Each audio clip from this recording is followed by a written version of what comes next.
हेमावदिव्यै छविसुन्दराय तस्मै महाप्रेमरसप्रदाय चैतन्यचन्द्राय नमो नमस्ते। चैतन्यचन्द्राय नमो नमस्ते। चैतन्यचन्द्राय नमो नमस्ते। जय जय श्री चैतन्य जय नित्यानंद जय द्वैत चंद्र जय गौरभक्तवृंद। हरे Krishna Krishna Krishna Hare Hare Hare Ram Ram Ram Hare Hare. So all right, yesterday we read this paragraph and we saw that those people who are worshipping the demigods, they are directly or indirectly actually worshipping the Supreme Lord Shri Krishna, but they are doing it in a faulty manner or not in the right way. And in the Bhagavad Gita, the Krishna uses this word avidhi purvakam. So it is not vidhi purvakam, it is not in the right way. It can thus be seen that all the Vedic rituals and different types of worship and philosophical speculation ultimately aim at Krishna. Sri Chaitanya Mahaprabhu then told Sri Sanatan Goswami about Krishna's multi-forms and his unlimited opulence. He also described the nature of the spiritual manifestation, means the spiritual world, and everything that is spiritual. So Mahaprabhu explained to Sri Sanatan Goswami about the spiritual manifestation. Then the material manifestation, that is the material world, and the manifestation of the living entity, so all the living beings. In addition, he also informed Sri Sanatan Goswami that the planets in the spiritual sky, which are known as Vaikuntha, so there are many planets in the spiritual sky. Just like in the material world, also there are many planets. These planets are there are many universes. Within the universes, there are many planets. Like that, there are many material creations, Brahmans. This is just one Brahman that we know about. So there are many such Brahmans, and every Brahma of that particular Brahman, depending on how complex the creation is in that universe, that many heads are given to the Brahma, to the position of Brahma. So our Brahma has 4 heads, but there are other Brahmas who have 5 heads, 7 heads, 10 heads, 100 heads, depending on the complexity of the universe and the living entities in that particular universe. And similarly, in the spiritual sky also, there are many planets, but these planets are spiritual planets and they are called the Vaikunthas. And the universes of the material sky are different types of manifestations, for they are created by different energies, namely the spiritual energy and the material energy, respectively. Spiritual sky is created by the spiritual energy, material world is created by the material energy. So these are different types of manifestations created by the different types of energies. As far as Krishna himself is concerned, he is directly situated in his spiritual energy, or specifically in his internal potency. To help us understand the difference between the spiritual energy and the material energy, the second canto of Srimad Bhagavatam gives a clear analysis of the two. Sridhar Swami, Srila Sridhar Swami also gives a clear analytical study in his commentary on the first verse of the 10th canto of Srimad Bhagavatam. Accepting Sri Sridhar Swami as an authorized commentator on Srimad Bhagavatam, Sri Chaitanya Mahaprabhu quoted his commentary as follows. The 10th canto of the Srimad Bhagavatam describes the life and activities of Krishna because he is the shelter of all the manifestations, everything inclusive, including knowing Krishna to be the shelter of everything. I worship him and offer my obeisances. This commentary is given by Sri Sridhar Swami, and Sri Chaitanya Mahaprabhu has quoted Sridhar Swami's commentary. sh- uh, giving us this um, this message or this instruction that the commentary of Sri Sridhar Swami is perfect and must be accepted by all acharyas. Um, in this world, there are two kinds of principles operating. One principle is the origin or the shelter of everything. So, uh, the origin or the shelter of everything, that everything uh, stays on or is uh, dependent on. So that is the origin, the first principle, and all the other principles, they are derived from this original principle. the sup- the supreme truth is the ashray, the shelter of all manifestations, and all the other principles which remain under the control of the ashraya tattva or the absolute truth are called ashrita. Ashray is the original source or the original shelter of everything, and ashrit, that is all the other principles, everything else is dependent or subordinate to this ashray. So they are called ashrit, subordinate corollaries and reactions. The purpose of the material manifestation is to give the conditioned souls a chance to become liberated and return to the ashray tattva or the absolute truth. Since everything in the cosmic manifestation or in the cosmic creation manifested by Krishna's Vishnu expansions is dependent on the Ashraya Tattva.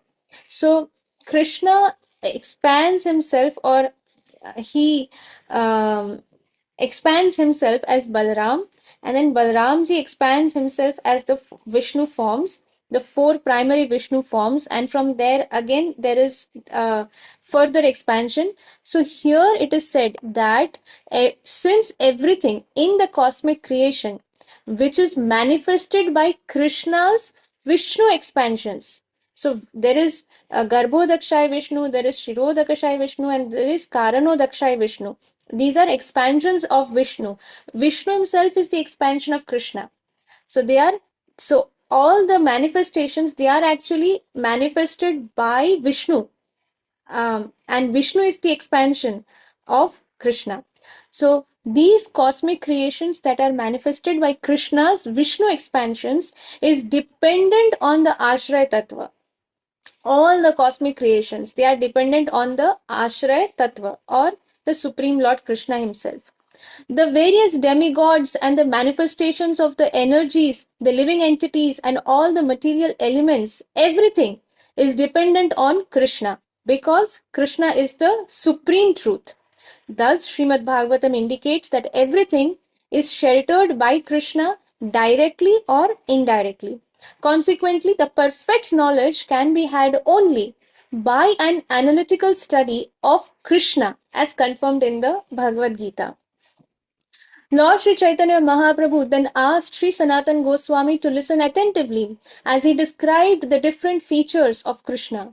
First, the Lord informed him that Krishna, the son of Nanda Maharaj, is the absolute supreme truth. Krishna, now here, why this is being clarified, that Krishna, who is the son of Nanda Maharaj, so that nobody can falsely claim that whatever is written, that Krishna is me, because there are many fake so-called gods coming up here and there now and then, so that nobody can claim such false um, things. Therefore, very clearly mentioned that Mahaprabhu informed that Krishna, who is the son of Nanda Maharaj, he is the absolute supreme truth. He is the cause of all causes and the origin of all emanations and all incarnations. Sarva Karana Karanam. Yet in Vraja or in Golok Vrindavan, he is just like a young boy. His form is eternal, full of bliss and full of knowledge absolute. He is both. He is the shelter of everything and he is the proprietor as well. So everything, he is the shelter of everything and he is the proprietor of everything. In Golok Vrindavan or in Vraj, the Supreme Lord is like, so I was listening to His Grace Adi Gadadhar Prabhu, and he gave this example that Vishnu is like Vishnu or Narayan. is like God in his office when he's busy with his duties and his work in the office. Whereas Krishna is God himself in not just his home, but in the vacation mode. So you will see Krishna is busy with his cowherd boys, with his cows, playing flute, playing around, joking around. But when he is in the Vishnu or the Narayan form, the same Krishna is non different.